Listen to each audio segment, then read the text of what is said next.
I'm ready. Okay, with David Christopher Nelson, co-director, co-writer of Memoria Obscura, right? Yeah. Memoria Obscura? Memoria Obscura. Yeah. Memoria Obscura? Yeah. Okay. So I got memory because it's about their movies about memories. Yeah, exactly, Yeah. exactly.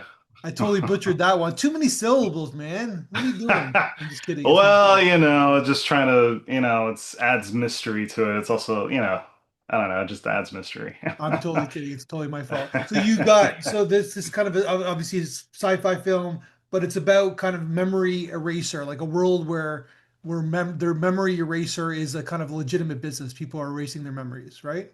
Exactly. So we don't really get too much into it per se, but it's like this guy's doing stuff that on the black market side of things to where memory erasure is legal, but it's more of like, oh, you have to go several times. It's like therapy kind of. Like you have to go several times and then over time the memory will gradually go away. He brute forces into your mind, goes into the trauma and like burns it out of existence in your mind. So that's why it's for a nominal fee or a nominal price, Yeah. he'll do it for you in a day rather than or a short period of time rather than over several days or several visits to a legitimate doctor who erases memory. So that's kind of the idea of it. So let's fair to say that this is probably going to happen in humans, Oh right? yeah. Or Yeah. maybe it already is. Who knows, right? Maybe someone's already figured it out. Yeah, exactly. I mean, that's kind of like the thought process of it, of myself and my co-director and writer, Connor Ryan, is we love sci-fi. We love that futurism, low tech, kind of like retro futurism kind of idea, but more now all that stuff's becoming a reality, like with Neuralink or with just I was just looking at something now before we got on this call. Is this a guy who's paralyzed being able to tell like this Neuralink robot to be able to do what he's thinking to like pick up a cup and have him drink something. So all that stuff's like fairly, the not too distant future. So that's kind of the world that we wanted to get into. And like the basis for the headset that we have, the prop and everything is Yeah. actually based off of something that is a real thing. I don't know if you're familiar with it. It's this company that's trying to do a different type of prison system to where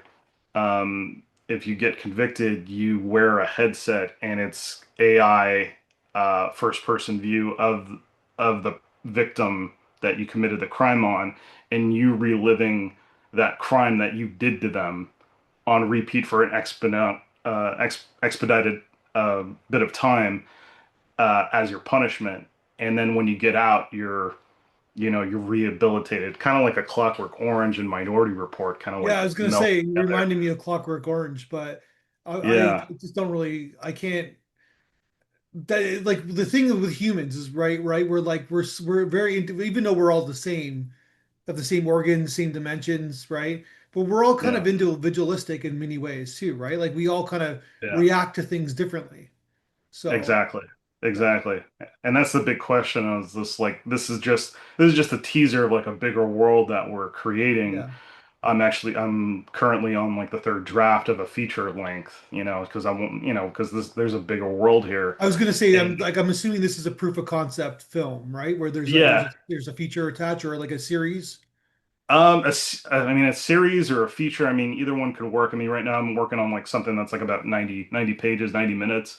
But I mean, it totally could be a mini series because there's so much that you can get into this kind of thing of memory and just what memory is and, erasing something from your past. I mean, are you still the same person Yeah. even if you don't experience those memories? I mean, that's really the big question is just like our memories and those things that we go through are make us who we are, you know? So there was the Charlie Kaufman or the Michel Gondry movie, right? Eternal Sunshine of the Yeah. Spotless Mind. I'm Yeah. assuming you saw that film, right? Yeah, yeah. That's what a lot of people say is just like, yeah, I mean, it's like that. I mean, I don't think it's I think it's a little bit more bleak than than Sure, that no, one. no, but I'm saying That one's pretty that's about bleak. relationships and like, but Yeah. it's the same. Like I'm just like I'm Oh attaching it yeah. to something, right? I'm attaching your film to something, hmm right? No, no, absolutely, absolutely. And that's the thing. It's just like nothing's new under the sun. It's just kind of like tapping into a different side of it, you know. Yeah. So It's a real nicely done film too, where I'm watching the film for the first time and I'm thinking, oh, this is really cool. It's like a 5 minute film and it's going to be in the run room with the flashbacks and I'm with this film. But then you kind of take us outside and like kind of show us this world that we live in and it's like, oh, this is nice, this is what nice production value, nice like overall visual design. It's like a really solid film. 5 minute film. You put some money into it, put some time into it. thank you, thank you. Yeah, I mean, most of it was just myself and my co-director Connor Ryan, of us just kind of like, okay, we don't have a lot of money. We're gonna ask our friends who just want to make something with us to go and spend a day at a location that had a bunch of different sets. That's all the interiors that we had. Just film a full day there. Then him and I are, it's just gonna be me with a camera and a gimbal and him in his costume going to Chinatown, going to Hollywood Boulevard and just filming. So we did only about 3 days total of like actual like shooting. And Yeah. then the rest of it we just kind of like, okay, let's figure out like these shots. Let's figure out like how to do this, how to do the visual effects, how to get everything kind of going. So a lot of it was just him and me just going back and forth like, okay, let's do this, let's add this, let's try and figure this out. Let's do let's get the visor going. Let's try and do as much as we can. I mean, all in, all in for budget wise, I think we only spent about maybe 2,800, $3,000. Wow. But I'm assuming your experience and your talent is not in the budget, right? But basically you've done that. I'm assuming you have experience doing CGI or doing special effects. Not really. I mean, this is my first time like for going into that. I learned a lot of it just in this project of going through it and because we had a friend of ours who was going to do it, but his schedule was just too big. So I was just like, all right, I'll take it on. I'll do it. I'll figure out how to do it because I knew how to do a little bit of it, but as far as like the motion tracking and just like getting the visor stuff together, things like that, and compositing the background, especially for one shot. I mean, it was a challenge, but I love that type of stuff. I like getting into the weeds of things and just learning all that stuff. Just because there's so much information now, it's not out of the realm of possibility for somebody just to go and learn how to do it off of YouTube, which I love YouTube. I mean, it's honestly the best school that I've Yeah. had in the past like couple of years of learning different things and techniques and stuff. So That's amazing yeah. Because it's really nice. Like I said, it's a really nice job. And then what about the robot and the outside? the robots, yeah, I was just going to mention that. So how we did that, we a couple months before, because Connor and I we worked together at a marketing agency, and we always talk film and everything else like that. We always try and look for like the new things that to help us as filmmakers um, to do something really cool and just different to add production value to a short film like this. And there's a company called Wonder Dynamics. I don't know if you're familiar with it, but the Russo brothers, Spielberg, I think another actor, can't remember his name off the top of my head, but they invested a lot of money into this. So basically, what it is it's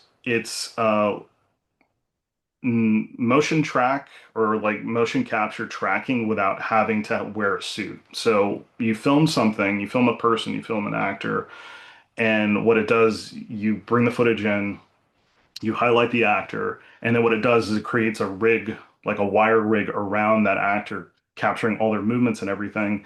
And then they have a bunch of stock characters that you can use. The robots are, Yeah. well, the robots that we use are one of them, and you just slap it on there, and then it transfers that motion of that individual, of the real person, onto that character. So what we did is we just filmed actual vendors on Hollywood Boulevard doing their thing and just kind of just composited the robots onto them. That's why the lighting and everything looks real Yeah. because the lighting was real. It was borrowing from the lighting. I did some adjusting and stuff like that in After Effects to kind of match it a little bit better. And then we had our colorist, Sarah London, go in there and kind of balance everything out so that way everything was consistent and everything. Yeah. So, So the vendors have no idea what you did, what you did.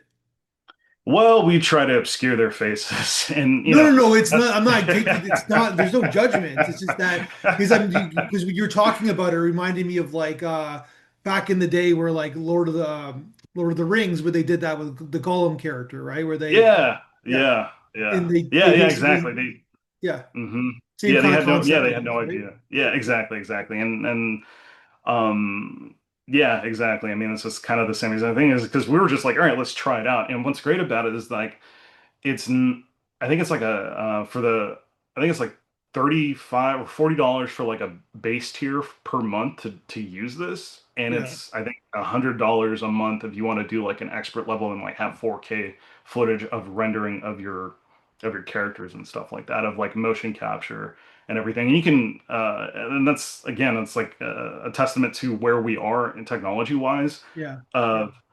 10 years ago, even, you'd have to find somebody. You have to go to a place and like, okay, I need a motion capture thing. It's going to cost X amount of $1,000. Now it's just like a few $100s in your time and like your creativity. And that's, It's the I mean, talent, right? It's like yeah, it's yeah, yeah. exactly, exactly. Like anybody can put a movie on YouTube or put a song on Spotify, but if you're good, then that's all that like it's the talent that will separate. Everybody can use the technology, what I'm saying, right? But it's how you Yeah, use it will stain you will set you apart.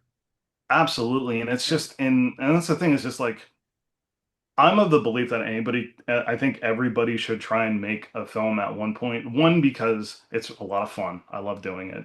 And Yeah. two, you get to really understand how difficult it really is to make a film or make Mhm. something and make something good because, there's so many, it's like the rose-colored glasses when, especially when you're a kid or when you're coming up Yeah. in filmmaking and you want to do it, you think of like, oh, I just need this, I just need that, and everything. I need the gear, and the gear doesn't really matter at all, honestly. It's like you said, it's the creativity, it's what you're able to do, it's your talent and your friends who want to get in the trenches with you to make something really cool and not make any money. But it's so rewarding, and that's the thing with this film when we've been going to festivals and stuff. It's been so rewarding to have people say, and humbling too, just like, we really love your film. We want to know more, we want to see more. We want to see more of the world and everything. But I think what is it? That's the icing on the cake, so to speak. I mean, it's for one thing, it took us a year to get the film done from production just because of the visual effects and stuff and everything. But I mean, that's like the fun part is just going and seeing people's reactions and stuff like that, which makes the us for our next film, our next couple short films, like, okay, let's get back to work and do the real work now. So let's talk about your collaboration. So Connor also acts in the film, has a kind of Paul Walker vibe. I don't know if he's been told that before. Yeah. Oh, he has. I Okay, have to good. tell him that. I have to tell him you said Yeah. that. No, he's got that vibe. He's um, got that like even with the last, especially the last scene. I don't know if you want to give it away, but it ends with a twist, right? And with a yeah, great twist, yeah. by the way.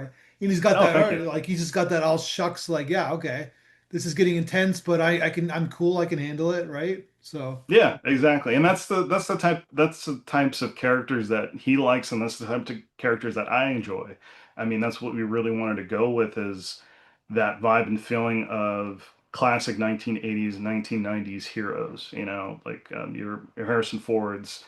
Um, who else was like big? I mean, Stallone and Schwarzenegger, obviously Stallone big. or yeah, I mean, just John Claude, those Chuck kinds. Norris, yeah, Exactly, those kinds of characters that are just like, no matter what kind of things happen, they're going to be able to take the odds, normal like everyday Joe facing insurmountable odds, Bruce Willis yeah.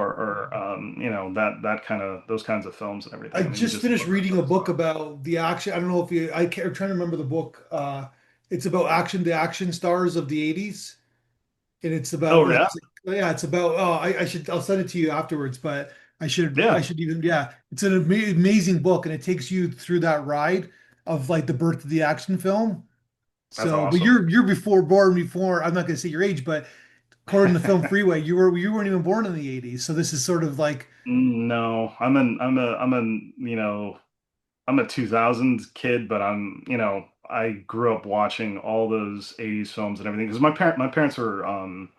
parents introduced me to film, and that's why I love film is because they took me to see Jurassic Park when I was 3 in the yeah, I was theaters. gonna say 93. Yeah. They took me to see All right, so True you just said your Lies. age, basically. Okay. Yeah, that's fine. They took me to see True Lies when I was 4 when Good in the movie. theater, Yeah. and I mean, he took me to see all these kinds of things. So I grew up on Schwarzenegger, grew up on Stallone, I grew up on Bruce Willis, I grew up on all those bigger than life action stars. So Yeah. I love those types of films, and that's kind of what we want to bring back is just story over, over anything else. And that's kind of like my thing. Is I'm more of the story guy. Connor's more of like, no, it's got to be the spectacle. It's got to be the thing. It's just like, well, let's have both. So Yeah. It's a good balance.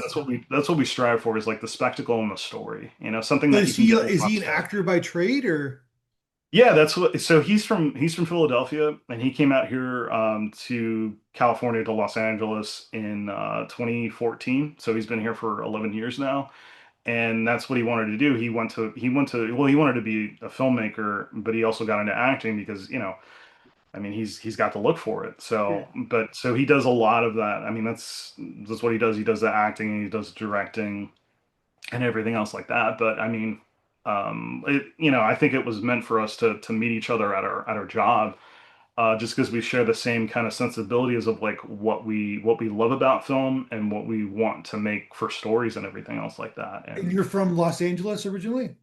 yeah, I'm from Los Angeles. I'm from the San Fernando Valley. Okay. So Yeah, East Coast, my West whole Coast. family. Yeah, But yeah, exactly. yeah. And I think it's pretty evident in when you talk to us of who's East Coast and who's West Coast. There is it's a cliche, but there is a distinction because we before COVID we did festivals in LA all the time, and when I went there, it was like the vibe is so different from like the East Coast. It's like it's just the people are different. It's just like it's really incredible because it's the same culture, it's the same country, right? But Yeah, on the coast, it's kind of the same politics too, right? But people are just different. yeah, I think it has to do with the weather. Probably, yeah, maybe, but Oh, because we got sunshine 365, but it's or always 360 72 no matter days. what. I don't know. I mean, for us, like right now, it's cold. It's like I mean, the cold is like 50, Oh, yeah. which is Yeah. not really cold Ridiculous. at all.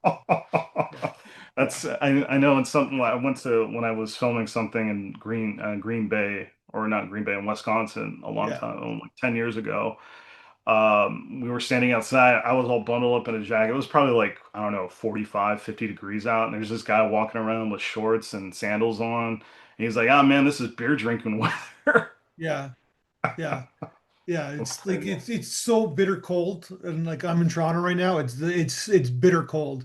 But then like Yeah. people in Los Angeles make me laugh because if it was raining outside, they wouldn't go outside. It was like, oh, it's raining. It's like we can't go anywhere. We can't go to a film Well, festival. Like no, can't drive in no, the rain.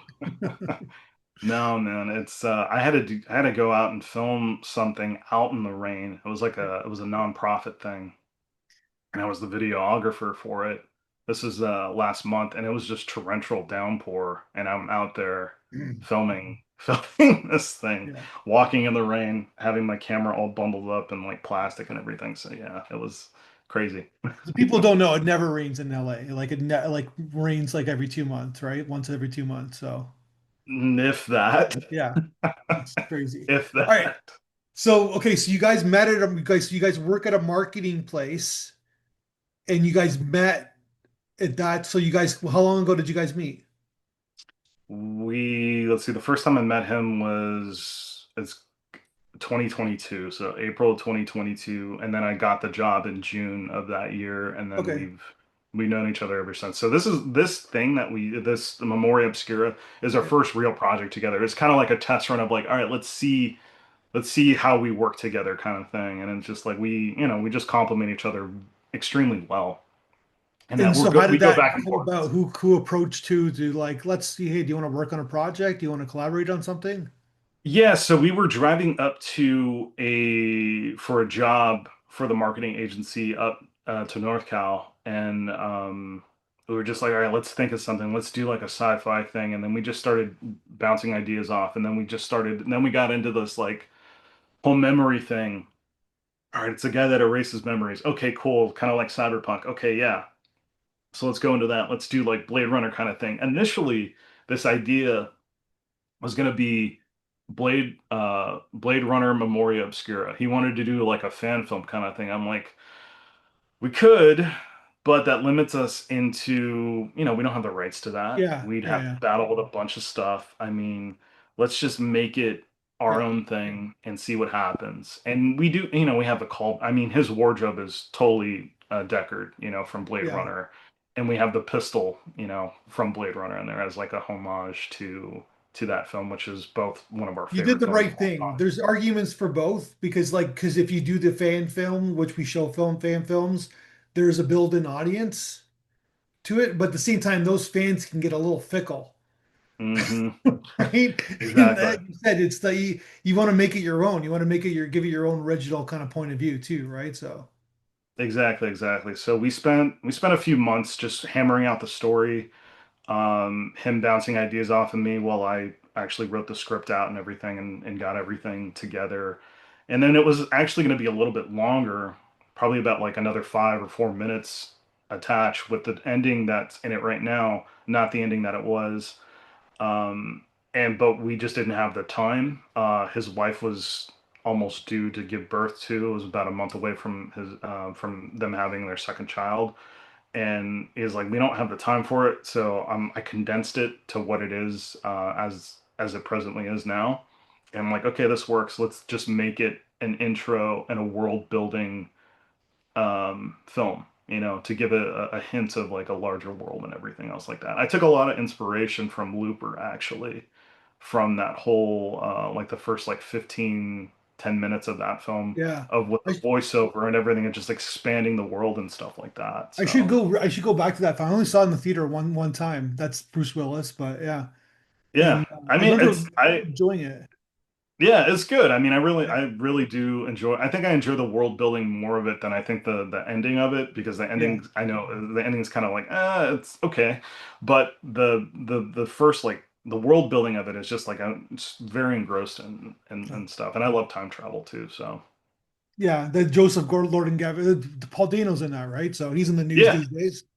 yeah, poor yeah. I mean, he's getting his flowers. Everybody's coming to his defense, so that's cool. Yeah, I saw I remember watching the blog post like right that day, and I'm like, that's a weird comment to make. We were talking about Tarantino. It's like, why Yeah. would you make that comment? It's kind of like sort of an unwritten rule. You don't really do that in the industry, right? So No, no, yeah, I don't agree with that.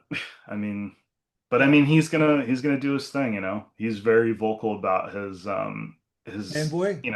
the films that he loves and what he doesn't like too. Yeah. So, but yeah, but what I guess what I'm trying to say is that you're giving tribute, of course, and you reference these films, but there is an original, and I kind of used Eternal Sunshine at the beginning, but there is an Yeah. original kind of concept here and like an original point of view. And there's a big theme here, right? Like and it's entertaining. It's not dry. It's not a dry sci-fi. And I think that's what going back to the 80s where it's like constant action. There's like not always action, but there's the visuals, there's always Mhm. something happening, even in the beginning scene where you're in the room. There's a screen behind, and it's like, oh, what's going on in that screen? It's like it's just, and then it's a very simple scene, right? You got the lamp, and then but there's always substance. There's always something going on, right? So Absolutely, and that was the goal too, is to I was the cinematographer on this too, and yeah, what my style and what I really enjoy is I love texturized environments. I love texturized frames. I like, that's why I kind of steered our colorists to really brighten things up, but also make it look gritty. Is just because I feel like there's so much desaturated stuff now in a lot of films, and I kind yeah, of wanted ours to kind of be separated from that. to bring in some color and stuff like that. I mean, also too, it's just like Blade Runner, huge. I'm Ridley Scott. I mean, Alien, Blade Runner, Legend. You know, his first like really three or latter films in the Yeah. of the '80s are were huge inspiration for the look of it. But also film noir too. Like the past few months, I've uh, just engrossing myself in film noir recently. I'm trying to do a thing of like watching 365 films this year. I'm at 350 now, so I'm almost at my goal. But a lot of them 15. have So been we're doing film this noir. podcast on on December 12th. You got 15 to go. Yeah, I'll do it. I'll do it before then. I'm trying to Yeah. do two a day. Like things that you haven't seen before or just any film? So I've been doing rewatches because there's films that I love that I just rewatch, you know, every year. So I'll do those, but then I've just been doing a lot of films that I haven't seen before. So like I said, like a lot of film noir, a lot of classic film, a lot of Yeah. like 1940s, 1950s films, even like some from like the silent era too. Just things that I haven't had a chance to see or have known about. I'm just trying to expand my palette, you know. And Yeah. the more that I watch them, and the more that I see, I'm like, man, these stories they're similar to the ones that I've seen, you know, recently or when I was Yeah, growing up. 100%. Like Yeah. the Yeah. stories are the same. It's just like how they're told, and it's just like, okay, there's, you know, so it gives me like, you know, percolates my mind. It's just like, okay, what else can be done with this type of There's film and certain stuff. classic So, movies that get done, like The Searchers, for example. hmm Like, I don't know if you've seen it, but basically, you should put it on your list. It's like it's been done that kind of plot, the reluctant kind of like person who basically does is they're trying to save somebody who doesn't want to be saved, right? So that's exactly, the plot. exactly. And it's been done a million times, but basically, but it's because it's such an interesting plot, right? So let's keep going hmm back to it. Yeah, I mean, you can dress it up in any kind of way. I mean, Exactly. Yeah. it's so interesting about story and just giving it and putting it in somebody's different filmmakers' minds and filtering it through them and the team that they have around them and just making something new and fresh. I mean, it's kind of like with Sinners, which I love this year. It's a different version of From Dusk Till Dawn. I mean, it's a different kind of flip on things, but there's so Yeah. much more mythology in it that it's its own thing, and it's a great book ending. There's just so much that happens in it outside of the you know the horror Yeah. aspect of it and So everything. there, So I always believe there's a film every like kind of 2 decades that kind of changes things, changes the spin, and I think is Parasite. This in our generation, like in our right, where the kind of the genre switched and they kind of the plot and the whole energy of the film switched midstream because you just got reminded me of Dusk Till Dawn, and but and I think people try to do that. Like I think even with Pulp Fiction was the one before that, hmm and people hmm try to let's recreate this kind of energy and I don't think people can pull it off, right? But I think that there's a lot of like weaker versions, I guess, of it, I guess. yeah,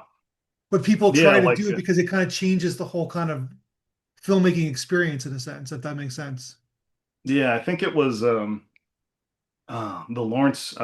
Florence Pugh one that came out recently a Yeah, couple years ago. I think that one tried to do that, and I know yeah. that didn't get very well received reviews and stuff because it was trying to do too much. I think it's That's tough what I to mean. It's do. hard to change a genre, right? And a It's tone. tough to do. It's really Yeah, tough to do because there's so much you have to, it's like the audience has to be on board fully and then like readjust and then be good with how the change yeah, was exactly, right? Yeah. in the shift. Yeah, and Parasite's a great example. I love that film very No, I much. think it And changed film. I think it's the perfect film. I don't think there's a flaw yeah, in the entire no, film. not at all. I mean, it's Yeah. so well done. I love that it was edited on Final Cut Pro 7. I love that. I love that it's edited on Yeah. that. So funny. So yeah, Tarantino, because I think he changed everything with Pulp Fiction. He doesn't put Parasite Yeah. on his top 10 list of best films of the 21st century. Okay, all right, that's interesting. Hey, I mean that's the beauty about film, and me and Yeah, Connor talk about it all the time. Is just like we yeah, have such, I mean, we have similar taste, but we have such different taste.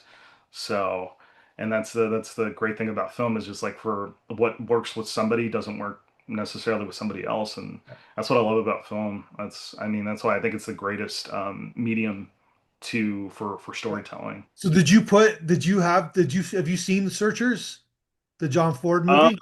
I think I've seen it a while ago. I should rewatch it again Yeah, just because can John. you put it on your list? My suggestion, of course, you can do it anything you want. Put it on your list for the No, 365. yeah, yeah. It's a No, definite I'll put it on there. rewatcher film. Like it's a Yeah, definite film to kind of like study film history and absolutely. yeah, Absolutely. I mean, there's so many shots that have been like recreated from that, the doorway shot and everything. I mean, it's in Inglourious Bastards. I mean, yeah. so, Yeah. so yeah, no, absolutely. All right, man. Well, fantastic film. I love it. It's 5 minutes, and that's the thing, right? Like I'm sure you've been told this before, but we want more. Like we're like, oh, that's it. Yeah. Like she comes in, and it's like, what? The movie's over? I don't want the movie to be over, right? Exactly. Exactly. That's what we wanted. That's what we wanted. So I'm glad that And you I'll feel give that you way. the compliment I've never given anybody in 1600 podcasts is that I watch a lot, obviously watch a lot of short films. Very rarely do I say that. Very rarely do I say that. It's a double victory because it's like it ends on on a perfect note, but then you want more. That makes sense, Yeah. right? It doesn't No, end with like, oh, absolutely. why did it end? I want more. Like it ends perfectly, but at the same time, it's like, oh, I'm kind of sad. The movie's over. Yeah, no, thank you. I really appreciate that. That's awesome. Thank you. So, all right, man. Well, let's talk again when you make your next film. Well, good luck with the project and trying to make it bigger. And it seems like you got a good relationship with your partner there. And if he ever wants to come on too, you can come on. And congratulations on everything. Absolutely. Yeah, no, I'll let them know about it. Thank you so much. And Appreciate it. since you're in marketing, it seems like you know how to market a film too, right? Yeah, we're trying our best. We're doing well. It's like the film looks like it's going at different places. It's like obviously it's got that San Diego, Los Angeles contingent, but I think it can go into like every continent. I think it's got that universal appeal. So We've been getting a lot of stuff. I mean, we just entered in for a genre festival film house in Berlin. yeah, We got an honorable mention in Athens. We're doing something in I saw Copenhagen. Greece on your acceptance Yeah, side. Yeah. Oh yeah, the Germans yeah, would love this film. Yeah. yeah, Yeah. yeah. No, Italians would love awesome. this film too. They'll love Yeah, I this think film. we're trying to get in a lot of different places. I've submitted to like 77 festivals, so we're That's just trying to get amazing. as much as we can. So All right, let's talk again soon. I wish you the best of success with it. awesome. Yeah, absolutely. That would be great. Thank you.